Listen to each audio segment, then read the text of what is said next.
Eh bien salut à tous, j'espère que vous allez bien. On se retrouve aujourd'hui dans une toute nouvelle vidéo. Une vidéo un petit peu particulière car nous allons parler de cette dernière actualité, notamment de la chaîne Légende qui a reçu un frère catholique qui s'appelle Neo Salva et qui est platiste. Donc ce frère catholique fait partie de la fraternité Saint-Pie X.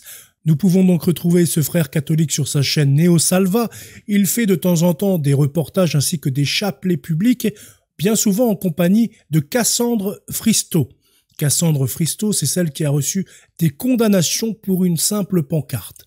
Dans tous les cas, le sujet du jour, eh bien, c'est est-ce que la Terre est plate ou est-ce que la Terre n'est pas plate? Est-ce que moi, je pense que la Terre est plate comme 9% des Français?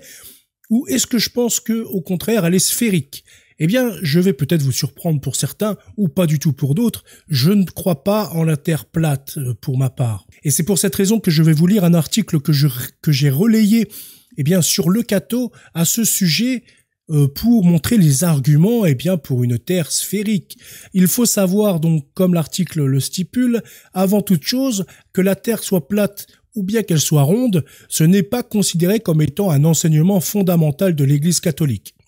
Cependant, la plupart des catholiques croient que la Terre est ronde en raison des preuves scientifiques qui ont été présentées au fil des années. Donc la croyance dans la Terre ronde ne fait pas partie intégrante de la foi catholique, même si elle est acceptée et ne doit pas être considérée comme étant essentielle pour être un bon catholique. Ce n'est pas un sujet de foi, c'est un sujet de science et donc l'Église ne s'est pas exprimée forcément, infailliblement sur ce sujet. Et donc que celui qui soit platiste ou bien qu'il soit sphériste, il a le droit en fait. Il n'y a pas de condamnation ni pour l'un ni pour l'autre. Ce sont des théories et peut-être qu'un jour, eh bien, le Seigneur nous offrira la vérité. La théorie du modèle de la Terre plate a gagné en popularité ces dernières années. Il s'agit de l'idée que la Terre est un disque plat et circulaire avec le Soleil et la Lune en orbite au-dessus d'elle.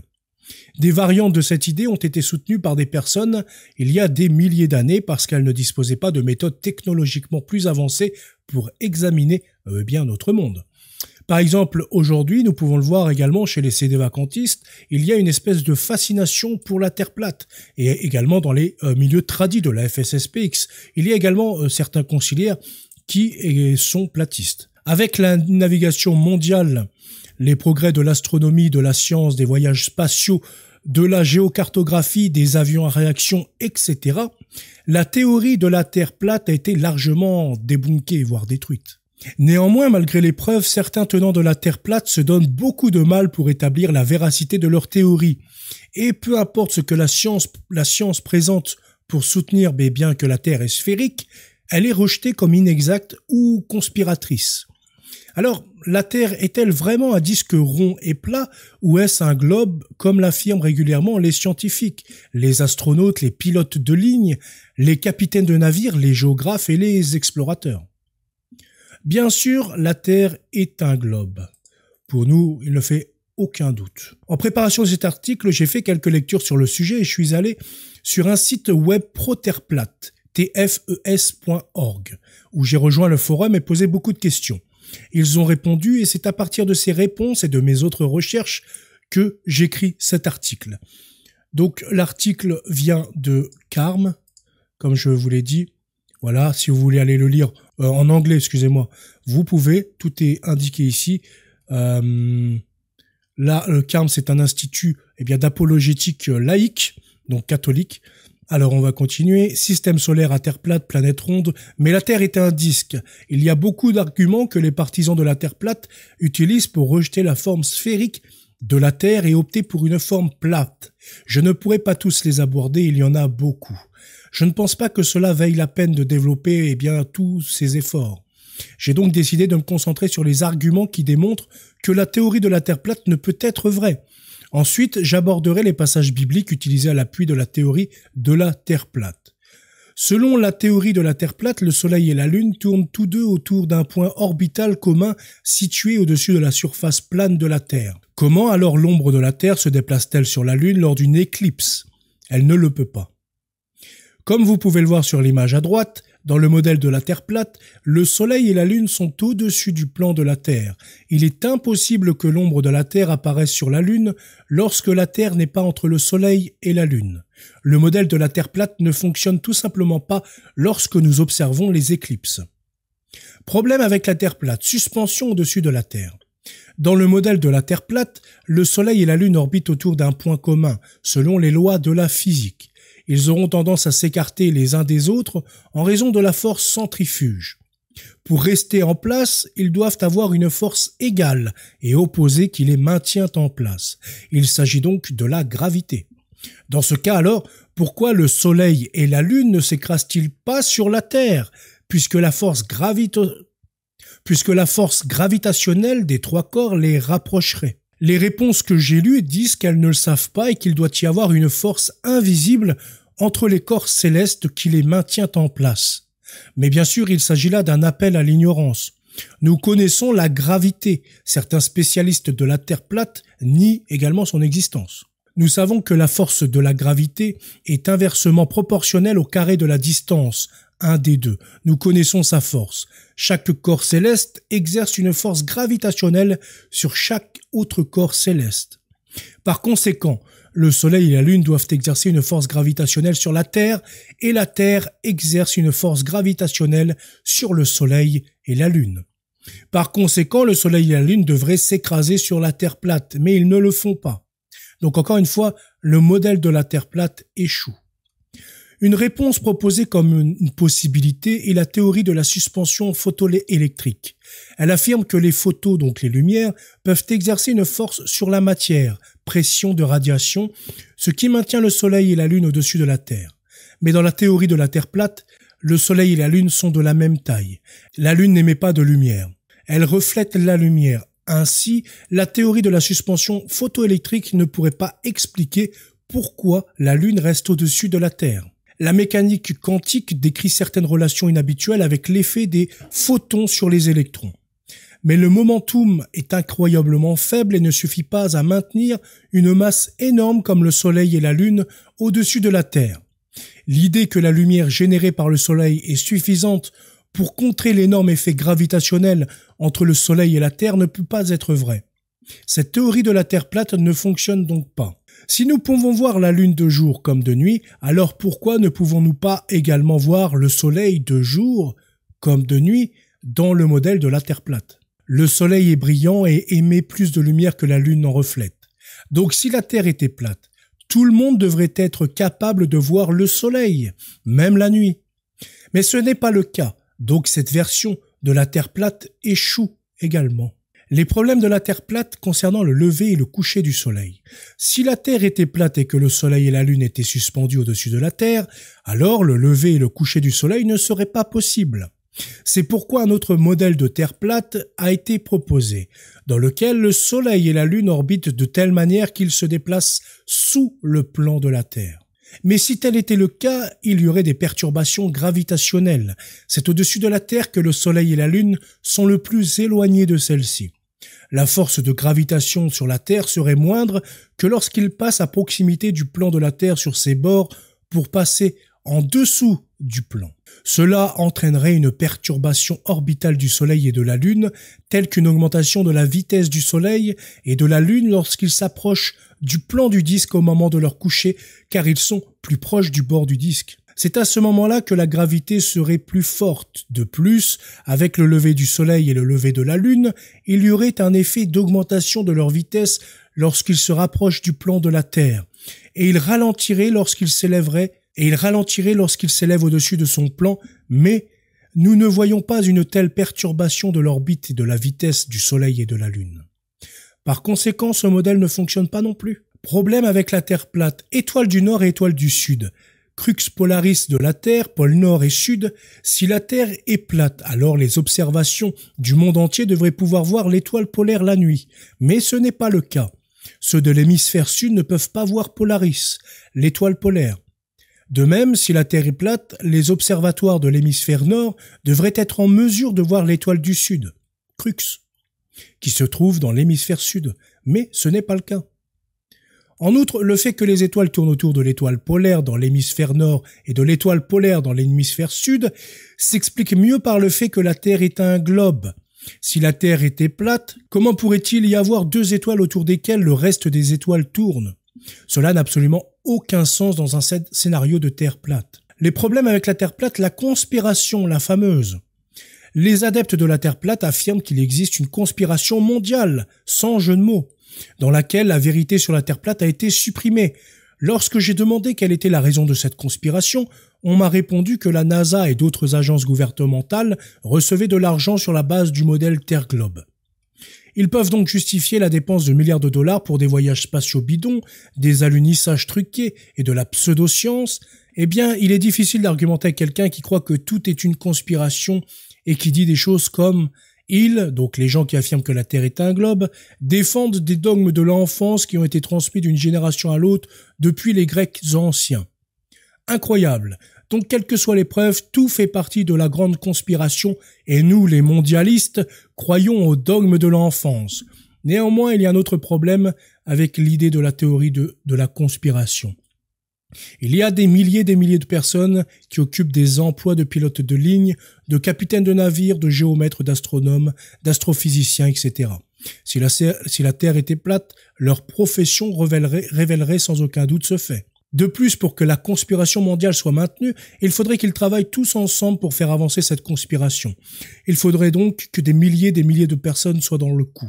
Et je rajouterai d'ailleurs qu'il n'est pas été stipulé dans l'article, le Vatican est également un observatoire des astronomes. Il a également étudié tous ces faits-là des étoiles.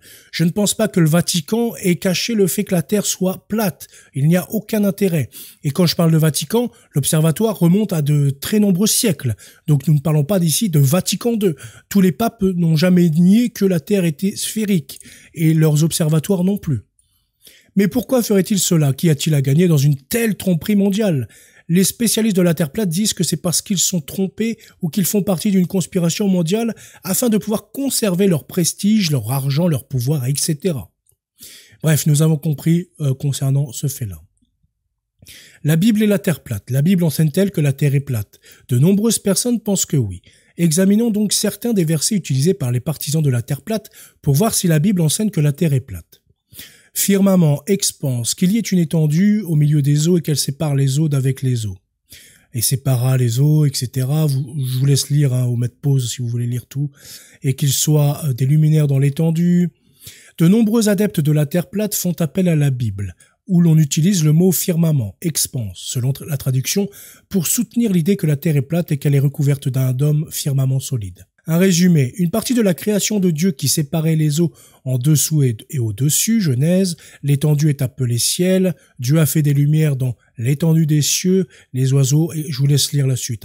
Les partisans de la Terre plate ont tendance à utiliser ces versets pour suggérer que le firmament étendu est un dôme solide sous lequel résidaient le soleil et la lune. Est-ce nécessaire d'après le texte? Non, ce n'est pas le cas. L'utilisation de rakia dans les versets suggère à la fois des aspects littéraux et figuratifs. Laissez-moi vous expliquer. Les gens de l'époque utilisaient ce qu'ils voyaient pour décrire ce qu'ils comprenaient. Ils disaient que le soleil se levait ou que le soleil se couchait. Mais ce n'était qu'une description de ce qu'ils voyaient, pas une représentation exacte des faits cosmologiques. En fait, la Bible utilise le terme de lever de soleil à plusieurs reprises. Vous avez tous les versets si vous voulez aller chercher par vous-même. De même, dans la Bible, la lune est la petite lumière, Genèse 1, chapitre 1, verset 16. Mais elle n'est pas une lumière. Elle reflète la lumière du soleil. Même les spécialistes de la Terre plate l'admettent. Ainsi, la description cosmologique de Genèse 1 révèle une approche phénoménologique et observationnelle. Ceci est cohérent avec la description de la Genèse où la lumière et la végétation sont créées avant le soleil. En outre, selon les spécialistes de la Terre plate, le soleil et la lune sont sous un dôme et les étoiles sont enchâssées dans le dôme, le firmament, l'étendue. Mais la Bible dit que le soleil et la lune sont dans le firmament, dans l'étendue, dans le firmament, dans le dôme voûté. Alors qu'en est-il? Le soleil et la lune sont-ils encastrés dans le dôme ou sont-ils sous le dôme, comme le soutiennent les partisans de la Terre plate? Ils ne peuvent pas jouer sur les deux tableaux s'ils veulent utiliser la Bible pour soutenir leur point de vue. Cela démontre un problème dans leur compréhension du texte biblique. Enfin, s'ils disent que le soleil, la lune et les étoiles sont tous intégrés dans ce dôme, mais que seul le soleil et la lune et les planètes se déplacent différemment à l'intérieur de ce dôme, je me pose des questions.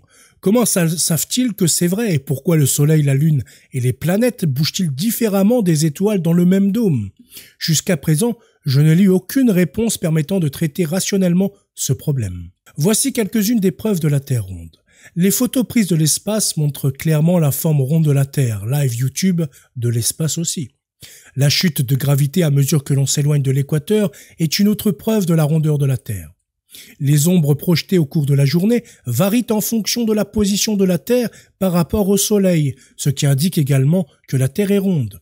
Les phénomènes tels que les marées et les vents sont causés par la rotation de la Terre sur son axe, ce qui suggère également que la Terre est ronde. Les explorateurs et les navigateurs ont utilisé des instruments tels que les astrolabes et les cadrans pour mesurer la hauteur des astres dans le ciel et déterminer la forme de la Terre depuis des siècles. Ces mesures ont confirmé que la Terre était ronde. Il y a eu de nombreux explorateurs au fil des siècles qui ont confirmé que la Terre était ronde. Parmi les plus célèbres, on peut citer l'explorateur grec Pythéas qui a navigué jusqu'à l'île de Thulé, le navigateur et explorateur portugais Ferdinand Magellan qui a mené la première expédition autour du monde entre 1519 et 1522 et a confirmé que la Terre était ronde, le navigateur et explorateur anglais Francis Drake qui était le premier Européen à naviguer le long de la côte pacifique de l'Amérique du Sud et a traversé le détroit de Magellan en 1577, confirmant ainsi la rondeur de la Terre. Ces explorateurs et bien d'autres ont contribué à dire que la Terre était ronde grâce à leurs observations et à l'utilisation d'instruments tels que les astrolabes et les cadrans. On va pas détailler le reste, vous allez pouvoir le retrouver et le lire si vous voulez. Que dit le père Charles R. Grondin concernant la Terre plate? Non, la Bible ne dit pas que la Terre est plate. La Bible utilise certaines expressions idiomatiques courantes qui, si elles étaient prises au pied de la lettre, pourraient donner l'impression qu'elle affirme que la Terre est plate, mais les expressions idiomatiques ne sont pas destinées à être prises au pied de la lettre. Après tout, si vous me dites quelque chose de scandaleux et que je vous réponds « vous me faites marcher », est-ce que je vous accuse d'agression physique ou est-ce que je vous accuse de raconter un bobard ou une blague? L'expression « les quatre coins de la Terre » en est un exemple. Cette expression idiomatique n'est utilisée que pour exprimer la distance à parcourir par quelque chose. Apocalypse 20:8 ou pour souligner l'immensité de quelque chose. Saint Augustin sur la connaissance des incroyants. Il n'existe pas d'enseignement officiel de l'Église donc sur ce sujet, mais un extrait de Saint Augustin peut être utile ici, extrait de Genesis ad lideram. Souvent, un non-chrétien sait quelque chose sur la terre, les cieux et les autres parties du monde, sur les mouvements et les orbites des étoiles, et même sur leur taille et leur distance. Et cette connaissance, il la tient avec certitude de la raison et de l'expérience. Il est donc offensant et honteux pour un incroyant d'entendre un chrétien dire des bêtises sur de telles choses, en prétendant que ce qu'il dit est fondé sur l'Écriture. Nous devrions faire tout ce qui est en notre pouvoir pour éviter une telle situation embarrassante que les gens voient comme de l'ignorance chez le chrétien et dont il se moque éperdument.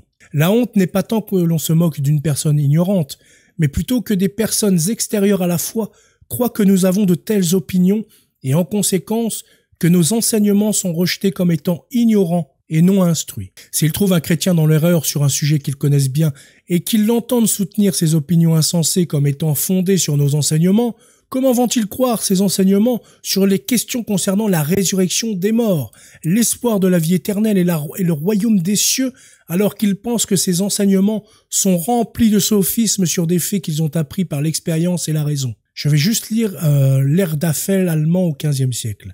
Le 20 juin 1492, Martin Béram réalise le premier globe terrestre. Donc nous sommes loin, de l'ère contemporaine. Nous sommes au XVe siècle.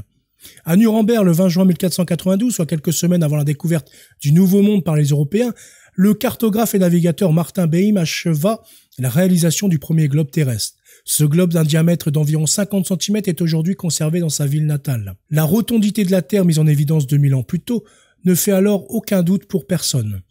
Il faudrait néanmoins attendre un demi-siècle de plus pour comprendre avec Copernic qu'elle tourne autour du Soleil et n'est qu'une planète parmi tant d'autres. Voilà, 15e siècle, nous n'allons pas le dire qu'il y avait déjà des mondialistes et puis des complots des élites maçonniques, etc. Au 15e siècle, ils étaient tous presque catholiques.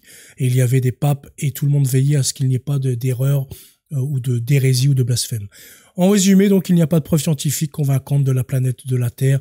L'Église ne s'occupe pas des questions de science, à moins que ça plaise à Dieu un jour d'en donner les lumières à un futur saint. Nous nous contenterons donc de l'expertise des milliers de scientifiques sur le sujet, qui fournissent donc des preuves cohérentes. C'est tout pour cette vidéo, j'espère qu'elle vous aura plu. N'hésitez pas à déposer votre pouce bleu. Je vous dis bonne soirée, à bientôt, salut.